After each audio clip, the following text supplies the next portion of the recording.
Railway की जमीन को बेचकर अपनी अकूत संपत्ति बनाई हो, जिसके ऊपर रेलवे की संपत्ति को बेच के परिवार के लिए अकूत संपत्ति कमाने के मामले चल रहे हैं। परिवार के लोग वैसे मामलों पर बेल पे बयान वो दे रहे हैं। यदि यही सोचे होते उस वक्त तो शायद वो सब गलतियां वो न किए हो। नमस्कार, आप देख रहे हैं न्यूज़ 4 नेशन। मैं हूं आपके साथ है नरोत्तम सिंह। राजद सुप्रीमो लालू प्रसाद यादव नरेंद्र मोदी पर हमला करते हुए कहा कि पिछले 10 वर्षों में रेलवे को बेचा जा रहा है, फिर भी रेलवे घाटे में है, अब पटरी को भी बेच दिया जाएगा। अब इसको लेकर बिहार सरकार के मंत्री हैं मंगल पांडे, उन्होंने लालू यादव पर पलटवार करते हुए कहा कि लालू यादव अब ऐसी बात कह रहे हैं, इसका कोई मतलब नहीं है। जिसका पूरा परिवार नौकरी के बदले ज़मीन लेने के मामले में बेल पर है, अगर वो व्यक्ति इस प्रकार के बातें बोल रहे हैं तो इसका कोई मतलब नहीं रह जाता है। साथ ही उन्होंने ये भी कहा कि लालू यादव अगर रेलवे की इतनी चिंता कर रहे हैं, अगर उस वक्त करते तो पूरा परिवार बेल पर नहीं होता।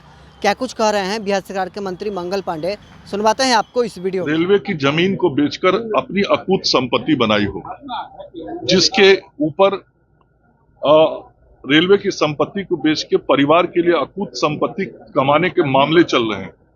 परिवार के लोग वैसे मामलों पर बेल पे, तो उस व्यक्ति के किसी इस प्रकार के बयान का कोई मतलब नहीं रह जाता है। जो व्यक्ति स्वयं रेलवे मंत्री के रूप में रेलवे के संपत्ति के बदले अपनी संपत्ति बनाने का जिन्होंने प्रयास किया हो, उससे समझा जा सकता है कि वो कैसे थे उस वक्त।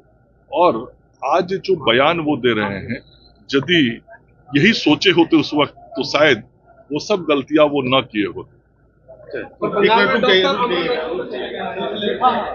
में फिर से जूनियर डॉक्टर अमरन अनशन बंगाल की जो सरकार है और वहां की जो मुख्यमंत्री हैं सुश्री ममता बनर्जी जी, वह मानवता को जीवित नहीं रहने देना चाहती, महिलाओं के मान सम्मान को ठीक नहीं रहने देना चाहती, और स्वयं महिला होते हुए भी किस प्रकार से पश्चिम बंगाल में महिलाओं को अपमानित किया जा रहा है, उनके इज्जत आबरू को चोट पहुंचाने की कोशिश हो रही है, ये पूरी दुनिया देख रहा है।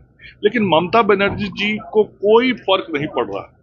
और जो अभी का आरजी कर हॉस्पिटल का मामला हुआ और उसको लेके चिकित्सकों ने, वहां के छात्र छात्राओं ने और संपूर्ण पश्चिम बंगाल के चिकित्सकों ने जो बातें उठाई, जो मांगे रखी, पहले तो ममता बनर्जी की सरकार बात करने को तैयार नहीं थी। जब बात करने को तैयार हुई तो वो डॉक्टरों की बात सुनने को तैयार नहीं है।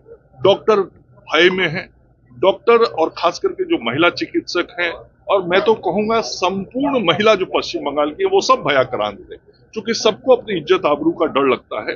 और हमारे जो चिकित्सक अपनी वाजिब बातों को वहां सरकार के सामने कह रहे हैं, रख रहे हैं, वो ममता बनर्जी सुनने को तैयार नहीं है। इसलिए तैयार नहीं है कि जो पूरा घटनाक्रम आरजी कर का हुआ था, उसमें जो उनके नजदीक के लोग फंसे हुए हैं, टीएमसी के लोग, उनको बचाना ही उनका मकसद है।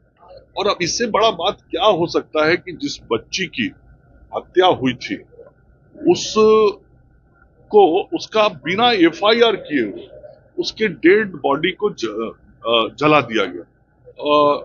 तो ये तो सीधा सीधा सबूत को समाप्त करने का सरकारी पहल था, और सरकार के संरक्षण में इतना बड़ा काम ममता जी के नाक के नीचे कलकत्ता में हुआ, तो क्या बिना उनके इशारे के हुआ? सब उनके इशारे पे हुआ। और अभी भी हमारे चिकित्सक यही चाहते हैं पश्चिम बंगाल के कि सत्य की जीत हो, न्याय मिले, और जो दोषी हैं उन पर कार्रवाई हो और आगे वो सुरक्षित रह सके।